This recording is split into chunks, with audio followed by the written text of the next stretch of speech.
Hello guys, कैसे हो। आज का क्वेश्चन है create binary tree from descriptions. Okay, तो लास्ट के कुछ वीडियोस में एक्चुअली कमेंट आए थे कि ये अप्रोच थोड़ी डिफिकल्ट हो रही है। Okay, and to be honest वो questions LeetCode hard mark थे, तो वो अपने आप में ही काफ़ी डिफिकल्ट होते हैं। एंड व्हाट आई बिलीव कि मोस्ट ऑफ द जो सब्सक्राइबर्स हैं उनको जो मीडियम क्वेश्चंस में जैसे ही हम उनको इंट्यूशन बता देते हैं, they are able to make the solution. Okay, तो आ जाओ ये भी क्वेश्चन देख लेते हैं। Create binary tree from descriptions, question medium marked है बट टू बी ऑनेस्ट काफी आसान है। इन्होंने क्या बोल रखा है, इन्होंने ना हमें एक इंटीजर एरे दे रखी है। ओके, ये डिस्क्रिप्शंस नाम से, और उसमें ना पेरेंट चाइल्ड और इस लेफ्ट है। पेरेंट का क्या मतलब है? पेरेंट का मतलब है कि ये नोड पेरेंट है। ओके, चाइल्ड का क्या मतलब है? ये नोड इस पेरेंट का चाइल्ड है, और इस लेफ्ट का क्या मतलब है कि ये लेफ्ट चाइल्ड है। ओके, और इस लेफ्ट में दो ही वैल्यूज है, या तो वो 1 होगी या तो वो 0 होगी। 1 का मतलब है कि वो लेफ्ट चाइल्ड है, और 0 का मतलब है कि वो लेफ्ट चाइल्ड नहीं है। ओके, और इन्होंने एक और चीज बोल रखी है कि हर बार वैलिड बाइनरी ट्री बनेगा ही बनेगा। ओके, एंड में हमें क्या बोल, एंड में हमने जस्ट इनको ट्री बना के देना है, और हमें ट्री का रूट दे देना। ओके, उसके बाद हमारा सॉल्यूशन आ गया। ओके, तो यहाँ देख लेते हैं ये वाला क्वेश्चन। जैसे 20 है, 15 है और 1 है। ओके, तो पहली चीज क्या थी? पहली चीज है 20 पेरेंट, तो हम यहाँ पेरेंट बना देते हैं 20। ओके, अभी ये पूरा ही ट्री यहाँ दिख रहा है, बट असल में मानो जैसे यही जस्ट एक नोड है, तो 20 आ गया, फिर हम 15 आया। ओके, और 15 के लेफ्ट में ना 1 लिखा हुआ है, मतलब ये उसका लेफ्ट चाइल्ड है। 15, 20 का लेफ्ट चाइल्ड आ गया, फिर वापस 20 के साथ ही राइट में 17 भी है। ओके, और यहाँ 0 है, मतलब वो उसका राइट चाइल्ड होगा, यहाँ राइट में डाल दिया। फिर 50 आया। ओके, 50 अलग से नोट बनेगा। ओके, 50 का लेफ्ट चाइल्ड है 20, क्योंकि यहाँ 1 है, तो 50 का लेफ्ट चाइल्ड 20 कर दिया। 50 का राइट चाइल्ड है 80 कर दिया, और 80 का राइट चाइल्ड है 90, ये कर दिया। और सॉरी, लेफ्ट चाइल्ड है 90, तो हमने वो बना दिया। ओके, तो इससे एक चीज तो समझ आ रही है कि हमें पहले तो नोट्स बनाने हैं। ओके, ठीक है। अब जैसे मान लो मैंने यहाँ 20 का ये नोट, मैं डिस्क्रिप्ट नॉर्मल ट्रैवर्स कर रहा हूँ, मैंने 20 का बना दिया, 15 का बना दिया, और उसको लेफ्ट साइड से कनेक्ट भी कर दिया। ओके, अब ये वापस 20 आ गया। ओके, अब 20 के राइट साइड में 17 डालना है, तो ये नोड वापस आ रहा है इस, तो हम ये कैसे करेंगे अब? तो ऐसा करते हैं ना कि हम एक मैप ले लेते हैं, और मैप में ना हम 20 का, जो 20 वाला ट्री का नोड है ना, उसका एड्रेस स्टोर कर देंगे। ओके, तो we can easily retrieve that information. Okay, जैसे यहाँ पर पहले 20 के टाइम हमने बनाया और हमने उसको मैप भी स्टोर कर दिया। अब जब हम आगे वापस जाएंगे, मान लो 20 वापस आ गया, जैसे यहाँ पर आ गया, तो हम मैप से डायरेक्ट रिट्रीव कर लेंगे इसका एड्रेस, और इस नोड का राइट चाइल्ड बोल देंगे हम 17 है। ओके, तो एक चीज तो ये हो गई कि हम नोट्स के लिए एक मैप ले लेंगे। ओके, और दूसरी चीज क्या, हमें लास्ट में ना बताना है कि हमें लास्ट में पेरेंट रिटर्न करना है एक्चुअली। ओके, हमने ये पूरा ट्री बना दिया, और पेरेंट नहीं, रूट, हमने ये पूरा ट्री बना दिया और हम इनको रूट रिटर्न कर देंगे। अब रूट क्या होगा? अच्छा देखो, यहाँ पर 15 है, यहाँ पर 17 है, यहाँ पर 20 है, यहाँ पर 80 है, यहाँ पर 19 है। अगर ये सारे किसी ना किसी के चिल्ड्रन है, तो ये कभी रूट बन सकते हैं? कभी भी नहीं बन सकते। रूट किसी का चिल्ड्रन थोड़ी होता है, रूट तो टॉप मोस्ट एलिमेंट होता है। तो 15 आ गया, 17 आ गया, 20 आ गया, 80 आ गया, 19 आ गया, क्या नहीं आया? सिर्फ 15 ही आया यहाँ पर। ओके, तो ऐसा करते हैं, हम एक वेक्टर ले लेंगे, और या फिर हम एक सेट ले लेते हैं। ओके, सेट में हम इन जितने भी, हम जब भी हम चाइल्ड बनाएंगे ना, हम चाइल्ड को स्टोर कर देंगे। ओके, एंड में ना मैं इस डिस्क्रिप्शन एरे में ट्रैवर्स करूंगा, पर किस पे? सिर्फ पेरेंट पेरेंट पे। ओके, क्योंकि पेरेंट ही रूट हो सकता है, चिल्ड्रन कभी रूट हो ही नहीं सकता। पेरेंट पेरेंट में करूंगा, जैसे मैंने 20 पे सारे चिल्ड्रन डाल दिए सेट पे। अब मैंने 20 देखा, 20 है कहीं, ऑब्वियसली यहाँ 20 चिल्ड्रन था, तो वो सेट में आया होगा, क्योंकि मैं सेट में सिर्फ चिल्ड्रन पुश कर रहा हूँ, तो यहाँ से मेरा आंसर नहीं आएगा। फिर मैं 20 वापस देखा, 20 तो है ही। फिर यहाँ पर 50, जैसे ही हम पहुंचे ना 50, वो पूरे सेट पे चेक करेगा चिल्ड्रन वाले कि ये कहीं चिल्ड्रन तो नहीं है, वो चिल्ड्रन नहीं है, तो हम उसको सीधा रिटर्न कर देंगे। तो ये इंट्यूशन थी। Now you can code it on your own, और जिनसे नहीं हुआ उनके लिए हम कोड कर लेते हैं आगे।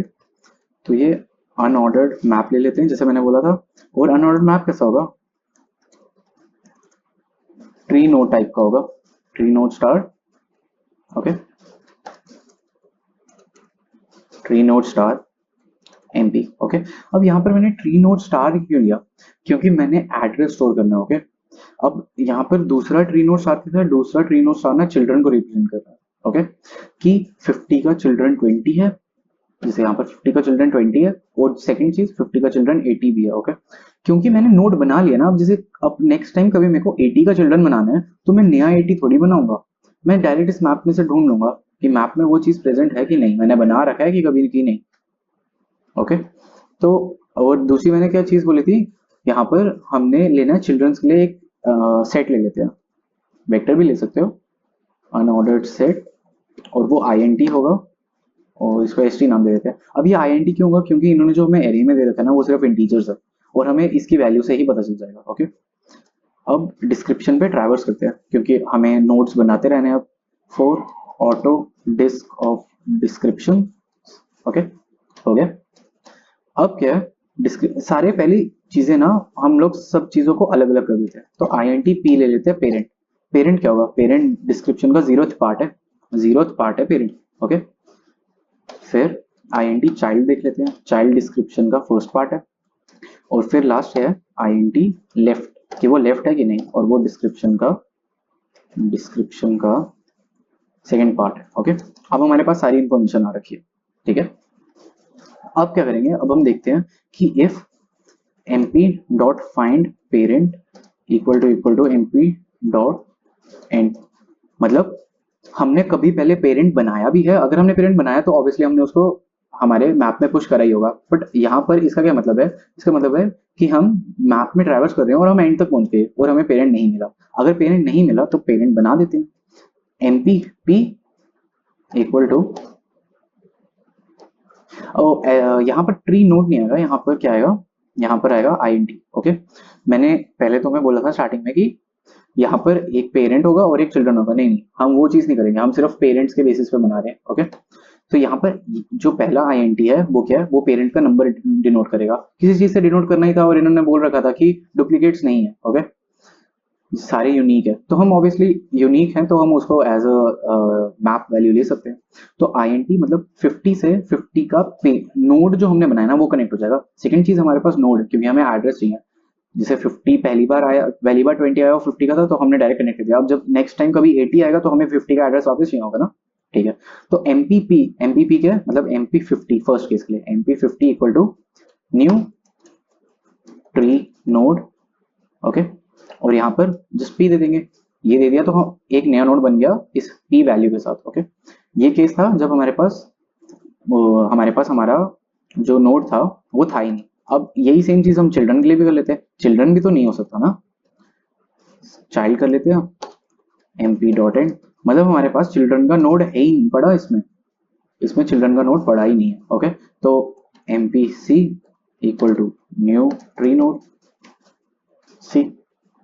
ओके, ठीक है, बढ़िया। अब लास्ट चीज हमें क्या करनी है, लास्ट चीज हमें इसके बाद, अब हमने हमारा पेरेंट भी ले आए और हमारा चिल्ड्रन भी ले आए, अब हमें क्या करना है, अब हमें इज लेफ्ट देखना है। ओके, इफ जो हमारा लेफ्ट है वो इक्वल टू 1 है, लेफ्ट इक्वल टू 1 का मतलब वो हमारा लेफ्ट नोड है। ओके, लेफ्ट नोड किसका होगा, MPP का लेफ्ट नोड होगा, वो लेफ्ट इक्वल टू MPC। इसका क्या मतलब है, ये MPP से ना हमें पेरेंट नोड मिल जाएगा, मतलब यहाँ मेरे को 50 मिल गया, और फिर मैं उसका लेफ्ट बोल रहा हूँ क्योंकि यहाँ 1 आया था हमारे पास लेफ्ट, और मैंने MPC कर दिया। MPC मैप में तो MPC जब 50 को डिनोट करा है, बट असली में जब हम MPC करेंगे ना तो वो उस पर्टिकुलर चिल्ड्रन नोड को डिनोट करेगा, क्योंकि हमने यहाँ नोड स्टोर कर रखा है। तो मैंने पेरेंट से लेफ्ट वाला नोड कनेक्ट कर लिया। ओके, एल्स अगर वो नहीं है तो MPP का राइट हो जाएगा, वो राइट इक्वल टू MPC हो गया, बढ़िया। और एंड में हम क्या करेंगे, मैं जस्ट इसमें डिनोट कर दूंगा ST में, ST dot insert C child. अब मैंने चाइल्ड क्यों इंसर्ट किया, क्योंकि मैंने बताया था हमें रूट एंड में देना है, और हम सारे चाइल्ड को स्टोर कर लेंगे, उससे क्या पता चलेगा, हमें पता चलेगा जो जो बंदा चिल्ड्रन है वो कभी रूट बन ही नहीं सकता। ओके, तो इससे हमारा पूरा जो आंसर है इस चीज का, क्या बोलते हैं, मैप में और चिल्ड्रन वाला, ये सारा पूरा भर जाएगा एकदम अच्छे से। ओके, अब हमारे पास सारे चिल्ड्रन आ रखे हैं। ओके, सारे चिल्ड्रन आ रखे हैं अब हमारे पास, और हमने हमारा पूरा वो ट्री नोड का स्ट्रक्चर भी बना दिया, ये नया नोड बनाया, उसके साथ उसका लेफ्ट ज्वाइन किया, ये सारी चीजें कर ली। अब हमें जस्ट रूट रिटर्न करना है। रूट के लिए क्या बोला मैंने, डिस्क्रिप्शन पे वापस ट्रैवर्स कर दो, auto disc of descriptions. Okay, अब इसमें क्या है, डिस्क्रिप्शंस पे हम चले गए, अब मैं पेरेंट इसमें भी निकाल दूंगा। पेरेंट क्या है, डिस्क्रिप्शन 0, क्योंकि हमें पेरेंट भी देना भाई, जो बंदा पेरेंट है वो ही पोटेंशियल रूट हो सकता है, चिल्ड्रन तो कभी पोटेंशियल रूट हो ही नहीं सकता। अब if ST dot find p equal to S T dot end, मतलब ऐसा हमें नोड मिला जो पूरे एस टी में था ही नहीं, एस टी में हमारे पास सिर्फ चिल्ड्रन थे, तो वही तो हमारा नोड हो गया। Return M P P. अब मैंने यहाँ एम पी पी क्यों करा है, क्यों, क्योंकि वो हमें रूट नोड सेंड करेगा, मैं डायरेक्ट पी नहीं कर सकता, पी में तो सिर्फ वैल्यू है, मेरे को एम पी पी करना है। और ये ट्री नोड की वैल्यू में था, और हमारा आंसर ऑलमोस्ट आएगा क्योंकि इन्होंने बोल रखा है कि हर बार ट्री वैलिड हो गई, तो मैं यहाँ रिटर्न नल पॉइंटर कर लेता हूँ। ओके, कभी हम इस रिटर्न स्टेटमेंट तक पहुंचेंगे नहीं, इसको रन करके देख लेते हैं। ओके, न्यू ट्री नोड, यहाँ पर एन बड़ा आएगा, ठीक है, रन करके देख लेते हैं एक और बार, and indeed it's running, submit करके देख लेते हैं।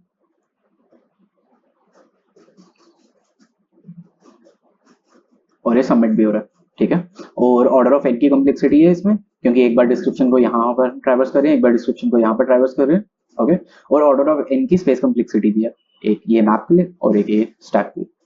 ओके, अनऑर्डर्ड सेट के लिए। ओके, तो ये मैप किस लिए था, ये मैप था हमारे पास वैल्यू टू नोड। ओके, इसी इस वैल्यू टू नोड, इसी मैप की वजह से हमें हर बार एड्रेस मिल रहा था, ताकि हमें नया बार बार नया नोड नहीं बनाना पड़ता था। क्यों, क्योंकि अगर मैंने 50 का 20 बना दिया, ओके, अब मेरे पास 80 आया, वो भी 50 का यार, तो मेरे को कैसे पता चलेगा कि वो मतलब मेरे को वो नोड वापस निकालना है ना, तो पहले मेरे को पता भी तो होना चाहिए कि हाँ मैंने ये नोड पहले बना रखा है। वही चीज मैंने मैप से कर ली। Thank you.